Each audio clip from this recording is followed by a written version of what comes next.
بابر خان ہیں،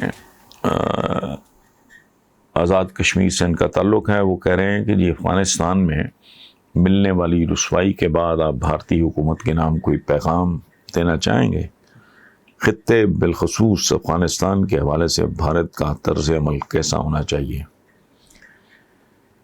بہت مہربانی بابر خان صاحب.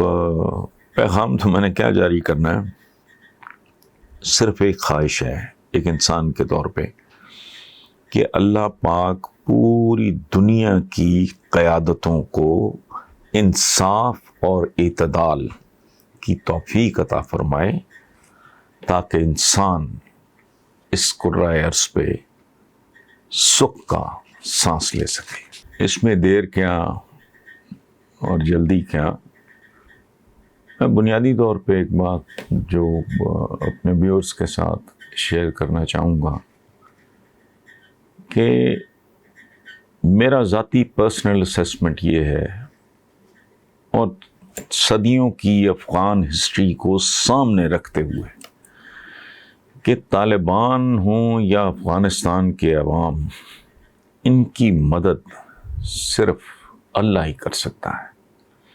اور میں رب العزت کے حضور دعا گو ہوں کہ طالبان اور ہمارے افغان بھائیوں کو فہم و فراست عطا فرمائے.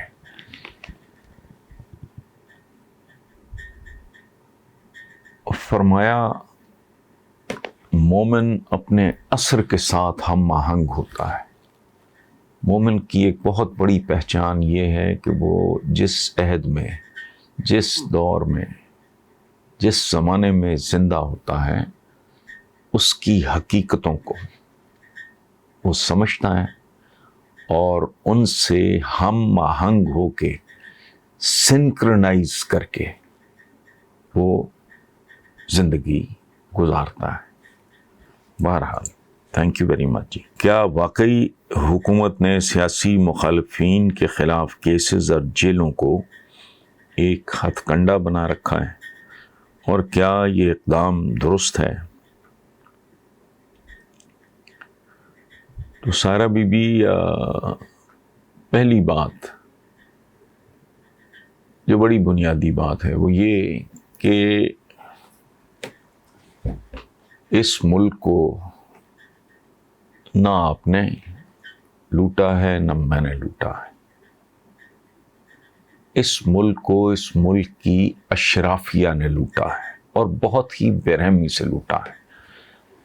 اس لیے پاکستان آج وہاں کھڑا ہے جہاں یہ کھڑا ہے. اور کہاں کھڑا ہے؟ پاکستان کے وہ بچے جو بھی پیدا نہیں ہوئے وہ گر بھی پڑے. اچھا، اب یہ کون ہے، اس کی تلاش جاری ہے. میں کسی کو بلیم نہیں کرتا.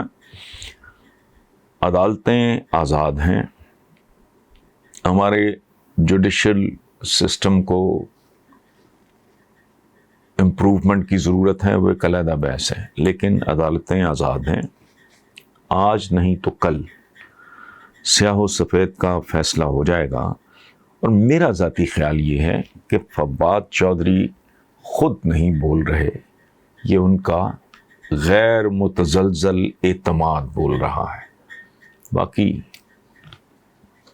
وقت پہ چھوڑ دیتے ہیں. Thank you very much.